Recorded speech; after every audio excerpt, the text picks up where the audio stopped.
வெளிப்படுத்தின விசேஷம் 3ஆம் அதிகாரம் 11வது வசனம் சொல்லுகிறது, இதோ சீக்கிரமாய் வருகிறேன், ஒருவனும் உன் கிரீடத்தை எடுத்துக்கொள்ளாதபடிக்கு உனக்கு உள்ளதை பற்றி கொண்டிரு. நாம் எல்லோருமே கர்த்தருடைய வருகைக்காக காத்திருக்கிறவர்களாக இருக்கிறோம். அப்படி காத்திருக்கும் பொழுது ஆண்டவர் அவனவன் கிரியைக்கு தக்கதான பலனோடு கூட வருகிறார் என்று வேதம் சொல்லுகிறது. இங்கே சொல்லும் போது கூட ஆண்டவர் சொல்றாரு, நான் வரும்போது உனக்கு ஜீவ கிரீடத்தை தருவேன், இப்படி நிறைய விஷயங்களை சொல்றார். ஆனால் எல்லாருக்கும் தராது. எல்லாருக்குமே அப்படின்னான்னு பார்த்தீங்கன்னா, சபைக்கு ஆண்டவர் இப்போ கடைசி காலத்தில் ஒரு உபதேசம் இருக்குது. என்னென்னா, நீங்கள் இயேசுவை அறிந்து கொண்டால் போதும் பரலோகத்துக்கு நீங்கள் கன்ஃபார்மாக போயிடுவீங்க அப்படின்னு சொல்லி ஒரு உபதேசம் இருக்குது. இன்னும் கொஞ்சம் பேர் சொல்கிறாங்க, நீங்கள் இயேசுவை ஏற்றுக்கொண்டுட்டு அதுக்கப்புறம் பாவம் செஞ்சாலும் பரவாயில்ல, ஆண்டவர் கிருபை உள்ளவர் கொண்டு போயிடுவார், அப்படி ஒரு குரூப் இருக்குது. உண்மையிலேயே வசனம் அப்படி தான் சொல்லுதா? ஆண்டவர் அப்படி தான் இருக்கிறாரா? ஆண்டவர் இந்த கிருபையை நம்ம எப்படி மிஸ்யூஸ் பண்ணுறோங்கிறது தான் இந்த கடைசி காலத்தில் ரொம்ப முக்கியமாக இருக்குது. கிருபை இந்த வார்த்தை அல்லது அந்த கிருபைங்கிற விஷயம் ரொம்ப மிஸ்யூஸ் பண்ணப்படுகிறது. எப்படி அப்படின்னு கேட்டால், நம்ம என்ன செஞ்சாலும் கர்த்தர் இறங்குவார், என்ன செஞ்சிட்டாலும் கர்த்தர் மன்னிச்சிடுவார். கர்த்தர் மன்னிக்கிறாரு, ஆனால் நம்ம எப்படி என்ன செய்கிறோங்கிறத பார்க்குறாரு ஆண்டவர். உதாரணமாக இப்போ நித்திய கிருபை அப்படின்னு சொல்கிறாங்க. நித்திய கிருபை அப்படின்னா, ஆண்டவர் ஒரு தடவை ரட்சித்துட்டாருன்னா கடைசி வரைக்கும் அந்த ரட்சிப்பு உண்டு. அதனால் நடுவில் நம்ம என்ன பண்ணாலும் கர்த்தர் அதெல்லாம் கண்டுக்க மாட்டார் அப்படின்னு சொல்லி அப்படி வசனத்தில் எங்கேயுமே இல்லை. நித்திய கிருபைங்கிறதுக்கு விளக்கம் வேறு. உதாரணமாக முடிவு பரியந்தம் நிலை நிற்கிறவனே ரட்சிக்கப்படுவான்னு இருக்குது. அவள் முடிவு பரியந்தம் நின்னா தான் ரட்சிப்பு. நம்ம நிற்காமல் இருக்குன்னா ரட்சிப்பு வராது. தேமா பிரபஞ்சத்தின் மேல் ஆசை வைத்து பாதியில் என்ன செஞ்சிட்டான், பவுலை விட்டு போயிட்டான்னு இருக்கு. யூதாஸ் தனக்கு உண்டானவற்றை இழந்து போனான்னு இருக்குது. அப்படின்னா இயேசுவை அறிந்து இயேசுவை நம்ம தெரிஞ்சுக்கிட்டா மட்டும் பரலோகத்துக்கு போயிடலாமா? அப்படின்னா நீங்கள் சர்ச்சுக்கே வர வேண்டாம். இயேசுவை அறிந்த உடனே நம்மளை பரலோகத்துக்கு ஆண்டவர் கூட்டிகிட்டு போயிருக்கலாம். நம்மளை எதுக்கு இங்கே சர்ச்சில் வச்சு ரெடி பண்ணுறதுக்கு என்ன காரணம்? ஒரு ரீசன் இருக்குது இல்லை?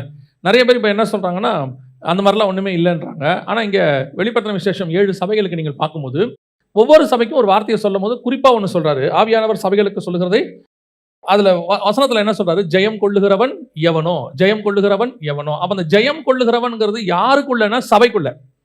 சபைக்கு வெளியே இல்லை. உலகத்தை ஜெயிச்சு வந்துட்டு நீங்கள் சபைக்குள்ளே வந்துட்டீங்க. சபைக்குள்ளே வந்தவங்களை பார்த்து ஒரு வார்த்தை சொல்கிறாரு, ஜெயம் கொள்ளுகிறவன் எவனோ. அப்போ நம்ம வேற எதையோ ஒன்று ஜெயிக்க வேண்டி இருக்குது. சபைக்குள்ளே இருந்து எதையோ ஜெயிக்க வேண்டியிருக்கு.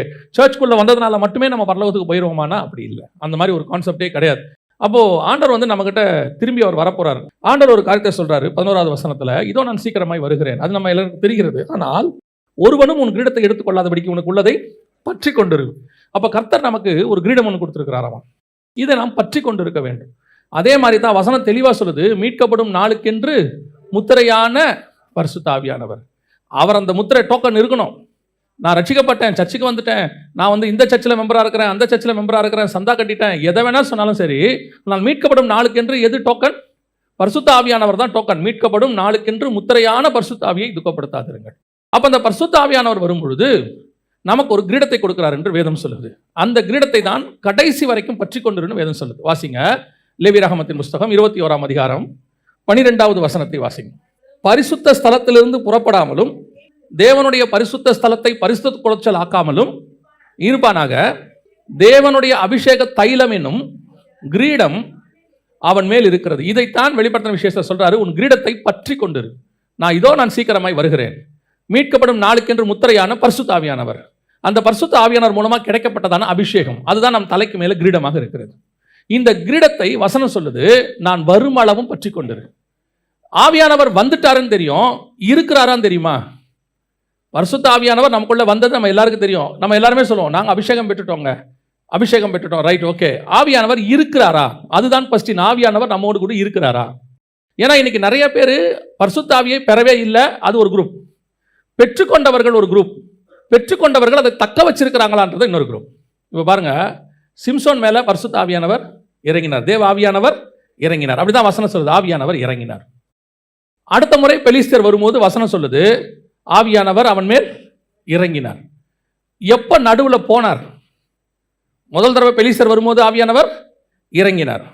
2வது முறை வரும்போது 2வது முறையும் ஆவியானவர் இறங்கினார். அப்ப நடுவில் எப்போ அவனை விட்டு போனார்? போனா தானே திரும்பி வர முடியும். அப்ப எப்ப போனார்? இப்போ சிம்சோனுக்கு ஆவியானவர் வந்தது தெரிகிறது, போனது தெரியவில்லை. அவன் ஒவ்வொரு முறையும் ஆவியானவர் வராருங்கிறார், வராரு. ஆனால் சிம்சோனின் மேலே அவரால் தங்கி இருக்க முடியவில்லை, போயிடுறாரு. திருப்பி பெலிஸ்தர் வரும்போது வராரு. இதுதான் இன்னைக்கு நமக்குள்ளே இருக்கக்கூடியதான பிரச்சனை. ஆவியானவர் வந்துட்டார், அந்த முத்திரை கிடைச்சிருச்சு. பட் அந்த டோக்கன் கிரீடம் இருக்கிறதா? இப்போ நமக்குள்ள அந்த கிரீடம் இருக்கா? நான் அந்நிய பாஷை பேசுறேன். அந்நிய பாஷை பேசுகிறதுனாலே மட்டும் ஆவியானவர் இருக்கிறாரானா அது கன்ஃபர்மேஷன் கிடையாது. அந்நிய பாஷை அவசியம். பரிசுத்த ஆவியானவர் வரும்பொழுது அந்நிய பாஷை வரும். அது ஒரு விதமான அடையாளம். ஆனால் அந்நிய பாஷை பேசுகிறதுனாலே மட்டும் ஆவியானவர் நமக்குள்ள இருக்கிறார் என்று நாம் உறுதிப்படுத்திக் கொள்ளவே முடியாது. அப்போ பரிசுத்த ஆவியானவர்னா என்ன? உங்கள் மேல் அந்த கிரீடம், அவருடைய அபிஷேக தைலம் இருக்கிறதாங்கிறத என்னைக்காவது சோதிச்சு பார்த்துருக்கிறோமா? ஏன்னா வசனம் சொல்றது 1 கொரிந்தியர் 11 நம்மை நாமே நிதானித்து அறிந்தோமானால் நாம் நியாயம் தீர்க்கப்படும். செல்ஃப் செக் பண்ண சொல்றாரு, சுய பரிசோதனை. அடுத்தவங்களை குற்றப்படுத்துறதுக்குனே ஒரு குரூப் இருக்குது. நீ கேட்டவன், நீ உருப்பட மாட்டேன், நீ அப்படி, நீ அவ்வளவுதான், நீ அப்படி பண்ற இப்படி பண்ற, அவங்கள பத்தி யோசிக்கிறதுக்கு ஒரு குரூப் கிடையவே கிடையாது. எலியா போறது ஊருக்கே தெரியுது. அத்தனை பேரும் சொல்றான், இன்று உம்முடைய எஜமான் எடுத்துக்கொள்ளப்பட போகிறார். அதோட அர்த்தம் என்ன? எலியாவுடைய ஆவிக்குரிய வாழ்க்கையில் அப்படி ஒரு கான்ஃபிடென்ட், நான் போவேன் என்பது எனக்கு உத்தரவாதம். கன்ஃபார்மா இன்னைக்கு நான் போறேன். அதுவும் அப்படி சொல்றாங்க, இன்னைக்கு நான் போறேன். எலியா போகிறான் என்பது எலிசாவுக்கு உத்தரவாதம். எங்க எஜமான் அப்படிப்பட்டதான ஒரு ஆளு. எலியா போகிறது அந்த ஊர்ல இருக்கிற தீர்க்கதரிசிகள் அத்தனை பேரும் சொல்றான், அவன் நீதிமானுங்க, அவன் கன்ஃபார்மா போயிடுவான். நம்மளை பத்தி விடுங்க, நம்மளை விடுங்க, நமக்கு டவுட் நமக்கு இருக்கும், நம்ம போக மாட்டோம், நமக்கே தெரியும், அதை விட்டுருங்க. நம்ம கூட இருக்கிறவங்க சொல்லுவாங்களா? நம்மளை பத்தின சாட்சி நம்ம ஊர்லயும் இல்ல, நம்மகிட்டயும் இல்ல, கூட இருக்கிறவட்டையும் இல்ல, நம்மளே பரவாயில்ல போமான்னு கன்ஃபர்மேஷன் இல்ல. இப்போ இயேசு என்ன சொல்றாரு? நான் வரும் அளவு உனக்கு உள்ளதை இப்போ என்கிட்ட இருக்கா இல்லையானே தெரியலையே, நான் போவேனா போக மாட்டானே தெரியலையே. இயேசு வரும்போது என்னால போக முடியுமா? அதுக்கு ஏதாவது உத்தரவாதம் இருக்குதா? கையில ஒரு டிக்கெட்டாவது இருக்கா? வீசாவாவது இருக்குதா? ஏதாவது இருக்குதா? சரி, ஆவியானவர் வந்துட்டாரு. எப்பங்க பரிசுத்த அபிஷேகம் பெற்றீங்களா? ஒரு 15 வருஷத்துக்கு முன்னாடி நான் ஆண்டவரை ஏற்றுக்கொண்டேன், 30 வருஷத்துக்கு முன்னாடி ஏற்றுக்கொண்டேன், 40 வருஷத்துக்கு முன்னாடி அபிஷேகம் பெற்றேன். பெற்றீர்கள் இருக்கிறதா? அதுதான் இன்னைக்கு கேள்வி. இன்னைக்கு இந்த அபிஷேகம் கர்த்தர் கொடுத்திருக்கிறதான மிக முக்கியமான கிரீடம் இன்னைக்கு நமக்குள்ள இருக்கிறது. அதனால தான் ஆண்டவர் சொல்றாரு, பற்றி கொண்டு பிடிச்சிக்கிட்டுன்றாரு. விட்டுறாத, அதை பிடிச்சிக்கோ, நான் வர்ற வரைக்கும் பிடிச்சிக்கோ. The very important thing. இந்த அபிஷேகத்தை இழந்தவர்கள், கர்த்தர் இருக்கும் போதே இழந்தவர்கள், அதோட மேன்மையை தெரியாதவர்கள், பரிசுத்தாவின் அபிஷேகத்தின் மேன்மையை தெரியாதவர்கள். ஒரு கூட்டம் சொல்லுது பரிசுத்தாவிலாம் இல்ல, அப்படிலாம் கிடையாது, அது ஒரு ஆள் தத்துவமே இல்லைன்னு. ஆனால் ஒன்று நாங்கள் சொல்லுகிறோம், பரிசுத்தாவியை பெற்ற நாங்கள் சொல்லுகிறோம், பரிசுத்தாவியானவர் உண்டு. அவர் தான் சபையினுடைய மூத்த போதகராக இருக்கிறார்.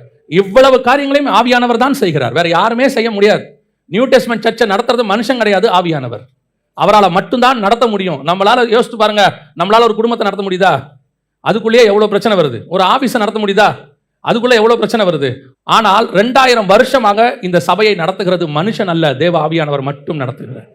அப்பனா இந்த ஆவியானவர் நமக்குள்ளே இருக்கிறாரா? அந்த கிரீடம் நமக்குள்ளே காணப்படுகிறதா? அதுதான் மிக முக்கியமான கேள்வி. இதை இப்படி இந்த வசனத்தை ஆண்டவர் சொல்லிட்டு தியானிச்சுட்டே இருக்கும்போது, ஆவியானவருடைய அந்த அபிஷேகமானது, அந்த கிரீடமானது நம்முடைய தலையில இருக்கா அப்படிங்கிறத, ஒரு சில காரியங்கள்ல எங்க இருக்கு, எப்போ போகுது, எப்போ இருக்கும் அப்படிங்கிறத ஆண்டவர் சொல்லிக்கிட்டே வந்தாரு. இந்த கிரீடத்தினுடைய மகிமை என்ன, இதுக்கு ஆண்டவர் கொடுத்து. ஏன்னா பல நேரத்தில் நம்ம கையில் இருக்கிறது நமக்கே என்ன செய்ய மாட்டேங்குது, தெரிய மாட்டேங்குது. நம்முடைய மேன்மை நமக்கே தெரியாது. எதுக்கு சொல்ல வரேன் அப்படின்னா, சில வேல்யூ நம்ம கையில் இருக்கிற வரைக்கும் நமக்கு தெரிய மாட்டேங்குது. அதே மாதிரி தான் கர்த்தர் நமக்கு கொடுத்துருக்கிற அபிஷேகம், நமக்கு அது ஒரு கிரீடமாக இருக்குதுன்னு வேதம் சொல்லுது. அதனுடைய வேல்யூ நமக்கு தெரியல. வாசிங்க 1 ராஜாக்களின் புஸ்தகம் 1ஆம் அதிகாரம் 45வது வசனத்தை வாசி. ஆசாரியனாகிய சாதோக்கும் தீர்க்கதரிசியாகிய நாத்தானும் அவனை கீகோனிலே ராஜாவாக அபிஷேகம் பண்ணினார்கள். நகரமெல்லாம் முழங்கத்தக்கதாக அங்கே இருந்து பூரிப்போடே புறப்பட்டு போனார்கள். நீங்கள் கேட்ட இரைச்சல் அதுதான். அதோனியா தாவீதுடைய ஒரு பையன், இன்னொரு பையன் சாலமோன். அதோனியாவுக்கு ராஜாவாகணும்னு ஆசை. அவன் ப்ரீ பிளான்டா என்ன பண்ணிட்டானா, ஆட்களெல்லாம் செட் பண்ணி எல்லாரையும் கூட்டு போய் அங்கே உட்கார வச்சு சாப்பாடெல்லாம் போட்டு, நான் தான் அடுத்த ராஜான்னு நீங்கள் தான் என்ன செய்யணும், சொல்லணும் அப்படின்னு சொல்லி அவங்களும் ஒத்துக்கிட்டாங்க. எல்லாம் ஆயிடுச்சு. இப்போ என்ன ஒரு பெரிய ஆச்சரியம்னா, இவனுக்கு யார் பெரிய சப்போர்ட் அப்படின்னு கேட்டிங்கன்னா, தாவீதினுடைய தளபதி யோவாபு பெரிய சப்போர்ட். தாவீது ஜெயிக்கிறதுக்கு எல்லாத்துக்கும் காரணம் இந்த யோவாப் தான். யோவாப்பு அடுத்து, நான் சொல்றது புரியுதா, நம்பர் 2 யாருக்கு இதாக இருக்கிறாரு, இந்த எம்எல்ஏக்களுக்கு பயங்கர ஃபேவராக இருக்கிறார். எல்லாம் ஓகே ஆயிடுச்சு, நான் தான் ராஜான் அவரும் சொல்லிட்டார், எல்லாரும் ஒத்தாச்சு, எல்லாம் முடிஞ்சிருச்சு. ஆனால் தாவீதினுடைய பார்வையிலே சாலமோன் தான் ராஜாவாக இருக்கிறது. இப்போ சாலமோனுக்கு சப்போர்ட்டே இல்லை, இவங்க எல்லாம் அங்கே போயிட்டாங்க. யோவாபுமே அவங்க கிட்ட போயிட்டாரு, தாவீதுடைய மிக முக்கியமான தளபதி. ஆனால் ஒன்னே ஒன்று தான் நடக்குது. அந்த வசனம் நீங்க வாசிச்ச 45வது வசனத்துல திருப்பி வாசிங்க. ஆசாரியனாகிய சாதோக்கும் தீர்க்கதரிசியாகிய நாத்தானும் அவனை கீகோனிலே ராஜாவாக. 2 பேர் தான், 2 பேர்.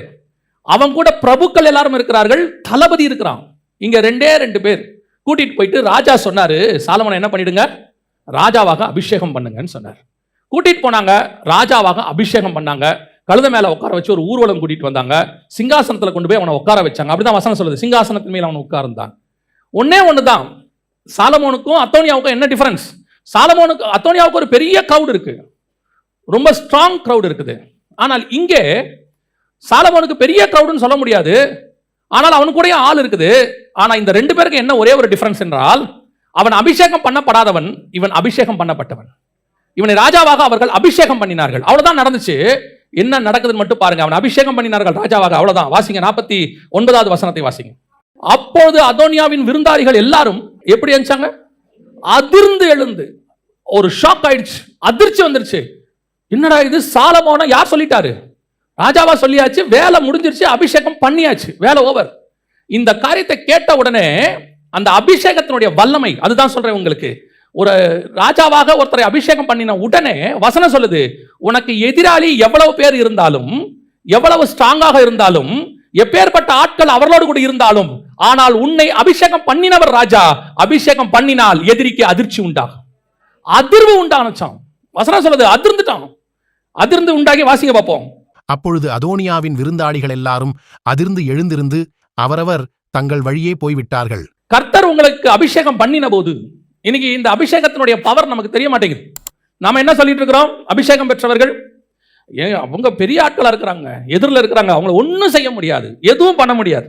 எனக்கு சமீபத்தில் ஒரு 10 வருஷத்துக்குள்ள ஒரு பாடத்தை கர்த்தர் சொல்லி கொடுத்தார், எனக்கு சொல்லி கொடுத்தார். என்ன பாடம்னா, ஒரு எதிரியானவன் யாருமே அசைக்க முடியாத இடத்துக்கு போகிறான் என்றால் அவனை கர்த்தர் வீழ்த்த போகிறார்னு அர்த்தம். நான் சொல்றது புரியுதா? நமக்கு எதிரி ஒருத்தர், யாராலையுமே அவரை எதுவுமே செய்ய முடியலங்கிற இடம் ஒன்று வருதுன்னு வச்சுக்கோங்க. அந்த இடம் வர வர எல்லாரும் பயப்படுவாங்க. ஐயோ, இவங்களை எதுவுமே செய்ய முடியல, யாருமே பண்ண முடியல, ஒண்ணுமே பண்ண முடியல, அவ்வளவுதான், நம்ம இவங்க கிட்ட எதுவுமே செய்ய முடியாதுன்னு நீங்க சொல்ற இடம் இருக்குல்ல, அதுதான் கர்த்தர் கிரியை செய்ய தொடங்குகிற இடம். ஏன் தெரியுமா கர்த்தர் அப்படி விடுறாரு? யாருமே செய்ய முடியல நீ முடிவெடுக்கிறல, அப்பதான் நான் அவனை செய்வேன், அப்ப நான் அவனை பீட் பண்ணுவேன்னு அர்த்தம். அப்பதான் ஆண்டவர் சொன்னாரு, உணர்த்தினாரு, யாருமே பண்ண முடியாத இடத்துக்கு அவன் எதிரி போகிறானா அவன் விழ போகிறான் என்று அர்த்தம். கர்த்தர் அவனை முறியடிக்க போகிறார் என்று அர்த்தம். இப்பவும் அதை தான் சொல்லிட்டே இருக்கிறாங்க. ஒண்ணும் பண்ண முடியாதுங்க, யாருமே எதுவுமே செய்ய முடியாதுங்க, அவங்க அப்படி ஆகுறாங்க, இப்படி ஆகுறாங்க, அடுத்து அப்படி ஆகுறாங்க. எனக்கு அவங்க போக போக நல்லா தெரியுது, கர்த்தர் முடிவு கட்டுகிற காலம் ஒன்று வந்து கொண்டிருக்கிறார். அவ்வளவுதான். ஏன் மனுஷனால முடியாது? அதோட அர்த்தம் என்ன? கர்த்தர் மேல இருக்கிறதான அபிஷேகம், கர்த்தர் உங்க மேல வச்சிருக்கிற அபிஷேகம் உங்களுக்கு முன்பாக இருக்கிற எதிரியை அதிர பண்ணும். நீங்கள் நானும் பெரிய ஆட்களே கிடையாது, ஒன்னும் அவ்வளவு பெரிய ஆட்கள்லாம் கிடையாது, ஆனா உங்க மேல இருக்கிற அபிஷேகம் அப்படிப்பட்டது. அதான் அபிஷேகம். உங்களுக்கு முன்னாடி நின்று சொல்லுவாங்க, உன்னை அப்படி ஆக்கிடுவேன், இப்படி ஆக்கிடுவேன். ஒரு நாள் ஒரு பெரிய குரூப் எழும்பி ஊழியத்தை ஒழிச்சிடுவேன் அப்படின்லாம் பேசினாங்க ஒரு 7 வருஷத்துக்கு முன்னாடி. அப்படி பண்ணிடுவேன், இப்படி பண்ணிடுவேன்லாம் சொன்னாங்க. அவங்களோட கம்பேர் பண்ணா நான் ஒண்ணுமே கிடையாது, ஒண்ணுமே கிடையாது, ஒரு 10% கூட வரமாட்டேன். ஆனா ஒரே ஒரு நாள் ஆண்டவர் என்கிட்ட சொன்னாரு, அவர்கள் உன்னை ஒழிக்க விரும்பல, உன் ஊழியத்தை ஒழிக்க விரும்புறாங்க, அது உன் மேல நான் வச்ச அபிஷேகம், அதை எடுக்கிற அதிகாரம் எனக்கு தான் இருக்குது, வேற யாருக்கும் இல்லை. நான் சொல்லுவேன், இந்த 7 வருஷத்துக்குள்ள பேசினவர்கள் அத்தனை பேரையும் கர்த்தர் தலைகீழாக மாத்தி விட்டார். என்னையோ வென்றால் கர்த்தர் கரத்தில் வைத்து பத்திரமாய் பார்த்துக் கொண்டார். அவ்வளவுதான். இதான் அபிஷேகம். உன்னை ஒழிக்கணும்னு நினைக்கிறான்ல, கர்த்தர் அவனுக்கு அதிர்வை உண்டாக்குவார். யாரா இருந்தாலும் சரி, தாவீதின் பையன் அதோனியாவா இருந்தாலும் அதான் நிலைமை. நம்ம நினைச்சுக்க கூடாது, ஓ ஆண்டவர் கிருபை உள்ளவர், நம்ம போய் முழங்கால் போட்டு கண்ண மூடி ஜெபம் பண்ணிட்டா கர்த்தர் உடனே அமைதியாயிருவார். இல்ல இல்ல இல்ல, பேசின வார்த்தை கர்த்தருடைய ஜீவ புஸ்தகத்தில் எழுதப்பட்டிருக்கும், ஞாபக புஸ்தகத்தில் இருக்கும். அடுத்தவனை நீ கேவலப்படுத்தணும், அடுத்தவனை ஒழிக்கணும், அடுத்தவனை நாசம் பண்ணணும். சாலமோன் சின்ன பையன், எதுவும் செய்ய முடியாது நீங்க நினைச்சுக்கிட்டீங்க அப்படின்னு. ஆனால் கர்த்தருடைய அபிஷேகம் சாலமோன் மேல் தான் இருந்தது. அந்த அபிஷேகத்துக்கு ஒரு பவர் இருக்குது. அபிஷேகம் பெற்றவனை எதிர்க்கிறதுக்கு முன்னாடி ரொம்ப கேர்ஃபுல்லா இருக்கணும். அது யாருக்கு தெரியும் தெரியுமா? தாவீதுக்கு தெரியும். சவுல் கெட்டவன் தான், ஆனா அவனுக்கு தெரியும் இவன் கர்த்தரால் அபிஷேகம் பண்ணப்பட்டவன். சவுல் மோசமானவன் தான், ஆனா கை மட்டும் மேல வச்சிடவே மாட்டேன். ஏன் வைக்க மாட்டேன்? அவன் கெட்டவன், ஆனா அவன் மேல இருக்கிற அபிஷேகத்துக்கு ஒரு வல்லமை உண்டு. இதுதான் அதிர்வை உண்டாக்கும். ஒருவேளை கர்த்தர் உங்களை அபிஷேகம் பண்ணி இருக்கிறார், உங்களுக்கு விரோதமாக எழும்புவார்கள். உங்க ஆபீஸ்ல கூட இருக்கும், உங்க குடும்பத்தில் இருக்கும், உங்க அண்ணன் தம்பிங்க இருப்பாங்க, உங்களை அப்படியே இல்லாம போகணும்னு நினைச்சிட்டே இருப்பாங்க. ஆனா கர்த்தர் உங்கள் மேல் வச்சிருக்கிற அபிஷேகம் அவர்கள் மத்தியில ஒரு அதிர்வை உண்டாக்கும். அந்த வசனத்துல இன்னொன்னு இருக்கும், ரொம்ப அழகா இருக்கும். அதுதான் அதுல இருக்கிற ரொம்ப பிளஸ் பாயிண்ட். வாசிங்க 50வது வசனம் வாசிங்க. அதோனியா சாலமோனுக்கு பயந்ததினால், இதான் அடுத்து ரொம்ப முக்கியம். நான் எப்பவுமே இந்த பைபிள் ஃபுல்லா பார்க்கிறேன். கர்த்தர் அபிஷேகம் பண்ணினவனுக்கு அந்த அபிஷேகத்துக்கு ஒரு தன்மை உண்டு. என்னன்னு கேட்டா, எதிரிக்கு பயத்தை உண்டாக்கும். ஒரு பயம் வரும். கர்த்தர் விரும்புகிறது என்ன தெரியுமா? நீங்க பயப்படக்கூடாதுன்னு விரும்புறார். திருப்பி திருப்பி ஆண்டவர் சொல்றார், பயப்படாதிருங்கள், பயப்படாதிருங்கள், பயப்படாதிருங்கள். ஆனா உங்க மேல இருக்கிற அபிஷேகம் எதிரிக்கு என்னத்தை உண்டாக்கும்? பயத்தை உண்டாக்கும். நிறைய உதாரணம் இருக்கு பைபிள்ல பாருங்க.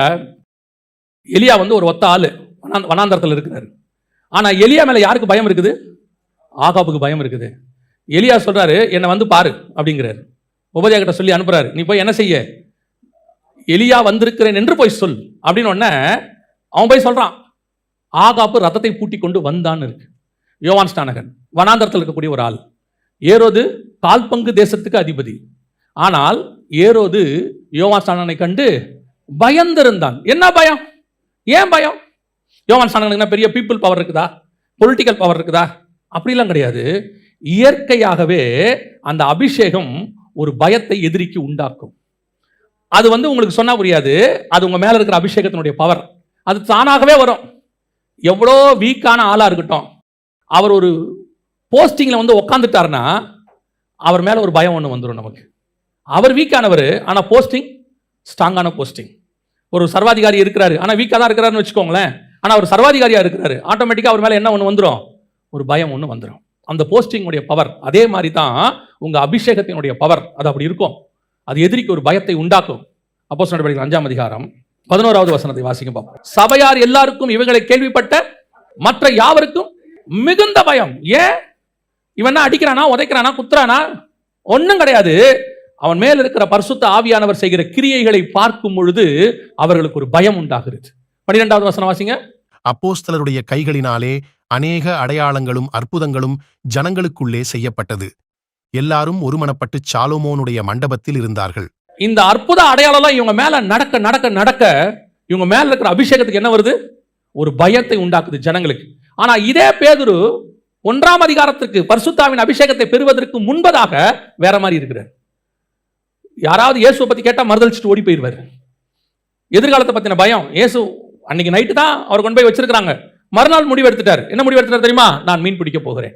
ஏன்? சாப்பாட்டுக்கு என்னப்பா பண்றது? இல்ல, அவர் தான் சொல்லியிருக்கிறாரு, வழிக்கு பையாகிலும் எதையும் கொண்டு போகாதீங்க, நான் பாத்துக்கிறேன். அதெல்லாம் சரிதான், இருந்தாலும் சாப்பிடணுமே, போவோம், மீன் பிடிக்க போவோம். எதிர்காலத்தை பத்தின பயம். அவ்வளவு பயந்து பயந்து பயந்து இருக்கக்கூடியதான ஒரு பேதுரு. ஆனால் 2ஆம் அதிகாரத்திலிருந்து நீங்க வாசிச்சு பாருங்க, ஒரு வசனத்தை கூட கூட்டிகிட்டே வருவார். ஒரு வேர்டு வரும். பேதுரு தைரியமாய் எழுந்து தைரியமாய் பிரசங்கிக்க தொடங்கினான். அந்த வேர்டு வந்துகிட்டே இருக்கும். தைரியம் தைரியம்ங்கிற வேர்டு வரும். எதுக்கு தெரியுமா உங்களுக்கு சொல்றேன்? இது பேதுருவுக்கான தைரியம் இல்லை, அவன் பயந்தாங்கொள்ளி. ஆனால் அவனுக்குள்ள இருக்கிற அபிஷேகத்துக்கு அப்படி ஒரு தைரியம் உண்டு. அந்த தைரியம் என்ன செய்யுது தெரியுமா? எல்லாரையும் பயப்பட வைக்குது. என்ன பயத்தை உண்டாக்குது? பிசிக்கல் பயம் கிடையாது. இப்போ போலீஸ்காரர் வந்து நிற்கிறாரு, ஆட்டோமேட்டிக்காக உங்களுக்கு பயம் வருது தானே? உங்ககிட்ட ஆர்சி புக் இருக்கு, இன்சூரன்ஸ் இருக்கு, லைசன்ஸ் இருக்கு. ஆனாலும் உங்க வண்டி ஸ்லோ ஆகுதா? ஆகுது தானே? ஆனால் நம்ம ஸ்லோ பண்ணும் போதே ஒருத்த வண்டி நிற்காம போறானா? போறான்ல. நமக்கு அவனுக்கு அதான் வித்தியாசம். நமக்கு ஆட்டோமேட்டிக்காக ஒரு பயம் வருது இல்லை? அவங்ககிட்ட ஏன் அவன் நிற்காம போறான் தெரியுமா? அவங்ககிட்ட எதுவுமே இல்லை. அவனும் இருந்தாலும் நின்று காட்டுவானே. அவன் நிற்காம ஏன் போறான்? அவங்ககிட்ட ஒன்றும் இல்லை, ஆனால் அவன்கிட்ட பயமும் இல்லை. எதுக்கு சொல்றேன்? கையில லைசன்ஸ் இல்லாதவனுக்கு ஒரு தைரியம் இருக்கு, ஆனால் உள்ளுக்குள்ள பயம், பிடிச்சிருவாங்களோன்ற பயம். ஆனால் போலீஸ்காரோட போஸ்டிங் மேல அவனுக்கு பயம் இல்லை, ஓடுறான். ஆனால் கையில் எல்லாம் வச்சிருக்கிற நாம என்ன செய்யறோம்? அதுக்கு இன்னொரு காரணம் இருக்கு. என்கிட்ட இருக்கு, தைரியமா நான் நிற்கிறேன், அது வேற விஷயம். ஆனால் போலீஸ்காரை பார்த்தோன்னா ஆட்டோமேட்டிக்காக ஒரு பயம் வருது இல்லை? நமக்கு சும்மாவே தானே பயம் வருது. நம்ம கொடுக்கும் போதே எவ்வளோ பவ்யமாக கொடுக்குறோம் இல்லை? ஆனால் இன்னைக்கு அபிஷேகத்தை வைத்துக்கொண்டு நமக்கு எவ்வளவு பயம் இருக்கு. எந்த ஒரு விஷயத்துக்கு போனாலும் பயம். எங்க போய் நின்னாலும் நம்ம தான் பயப்படுறோம், அவன் பயப்பட மாட்டான். நான் எப்பவுமே நினைப்பேன், நம்ம மேல இருக்கிற அபிஷேகத்துக்குன்னு ஒரு மரியாதை இருக்கு, ஒரு பயம் இருக்கு.